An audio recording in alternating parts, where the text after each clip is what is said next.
ध्वनि क्या है? ध्वनि ध्वनि ऊर्जा एक रूप है जिसे हम सुन सकते हैं। ओके।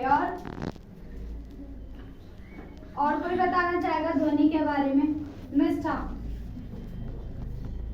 थोड़ा लाउड बोलो। ध्वनि ऊर्जा का वह एक रूप है जो तरंगों के रूप में संचरित करता है। ओके। और कोई ध्वनि के बारे में? इच्छा। ध्वनि हमारे कानों को श्रवण संवेदन उत्पन्न प्राप्त करते हैं। ध्वनि ऊर्जा है के रूप है जिसे हम सुन सकते हैं। और ऊर्जा संरक्षण का नियम ध्वनि पर लागू होता है। ध्वनि संरक्षण का तरंगों के रूप होते हैं। ओके, क्लैप कर दो। खड़े हो जाओ। ध्वनि का उत्पादन किस प्रकार से होता है? ध्वनि का उत्पादन किस प्रकार से होता है? आंसर पता है? ओके। और कोई? 4। दीदी, कोई दो वस्तु आपस में जब टकराते हैं ना, उसमें जो कंपन निकलता है उसे ध्वनि कहते हैं। ओके। इसके अलावा और कोई? हाँ जी पूनम। जब कोई ध्वनि तब उत्पन्न होती है जब कोई ड्रम या फिर तबला जो उसकी ऊपरी परत की झिल्ली होती है उसे हल्का सा पीटा जाता है तब ध्वनि उत्पन्न होती है। ओके। इसके अलावा और कोई? और कोई? खड़े हो जाओ। ध्वनि तब पैदा होती है जब ध्वनि तब पैदा होती है जब वस्तु कंपन करती है या कंपमान वस्तु ध्वनि उत्पन्न होती है। ओके, क्लैपिंग कर दो इसके लिए। होती है निम्न तरीकों से। इस बार इंग्लिश मीडियम वाले बच्चे रिप्लाई करेंगे। जो साउंड है वो काफी सारी चीजों से प्रोड्यूस होता है। एग्जांपल्स दो कुछ। कौन देगा? Nadia. The sound is produced by drum. And Vaishnavi. दीदी, drum, hair, hand. Okay. Amisha. The drum, plates, sitar, by friction objects. Okay, take your seat. Clap कर दो।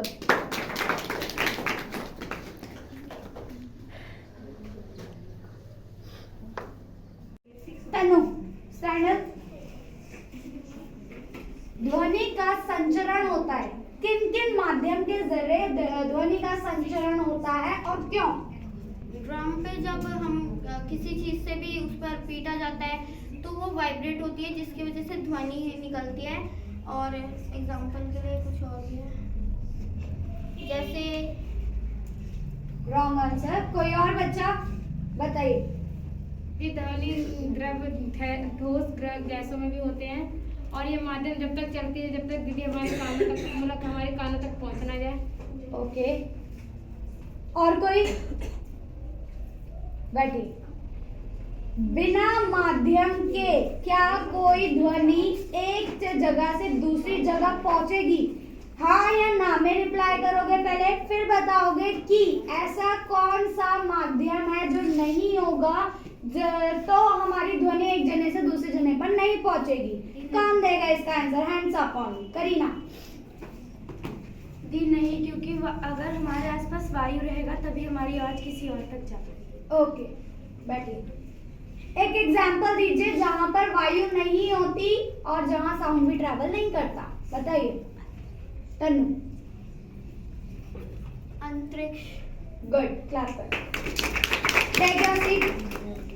Next question. ध्वनि तरंगों को यांत्रिक तरंगे क्यों कहते हैं? ध्वनि तरंगों को यांत्रिक तरंगे क्यों कहते हैं? कौन आंसर करेगा?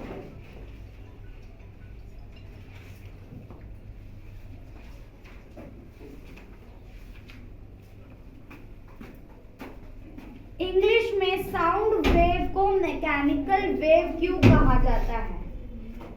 Vaishnavi. When sound travel by wave, so it's known as mechanical wave. और कोई? Okay, take your seat. Next question. हैं? विरलन। विरलन किसे कहते हैं?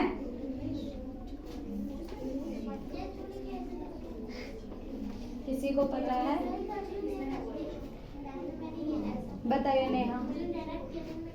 जब कोई वस्तु पीछे की ओर कंपन करता है तो उससे वहाँ पे इस प्रकार एक क्षेत्र उत्पन्न होता है जिसे विरलन कहते हैं। ओके, जब वहां पर एक क्षेत्र उत्पन्न होता है जहां पर दाब बनता है जिसे हम विरलन कहते हैं। सिट डाउन, क्लैप कर दो। Okay, next. ध्वनि संचरण में माध्यम की आवश्यकता होती है, ठीक है। आप लोगों ने 9th क्लास में एक एक्सपेरिमेंट पढ़ा है इससे रिलेटेड, जिसके अंदर वायु को हम हटा देते हैं और साउंड को ट्रैवल करके देखते हैं। कौन सा एग्जाम्पल है? कौन उस एग्जाम्पल को इलैबोरेट करेगा, एक्सप्लेन करेगा? एक एग्जाम्पल पढ़ा है हमने, sound does not travel in vacuum. पढ़ा है इससे रिलेटेड एग्जाम्पल। इससे रिलेटेड एग्जाम्पल को कौन एक्सप्लेन करेगा कि उस एग्जाम्पल में क्या कहा गया था? चलो, कौन आंसर देगा? बताइए पूरी। दी जार के अंदर या फिर वो घंटी लटका देते हैं। और आधा एग्जाम्पल बताए, बैठो। 4। दीदी, एक जार में जब उसके अंदर जैसे कि एक घंटी है, जब तक से उसके अंदर एयर है तब तक से उसमें साउंड सुनाई देगी। अगर जैसे कि उसमें से एयर हम निकाल देते हैं, मतलब निकल जाता है, तो जब अगर उसे हम बजाएंगे तो उसमें साउंड नहीं सुनाई देगी। ओके, निकल नहीं जाता, निकाला जाता है उसमें से।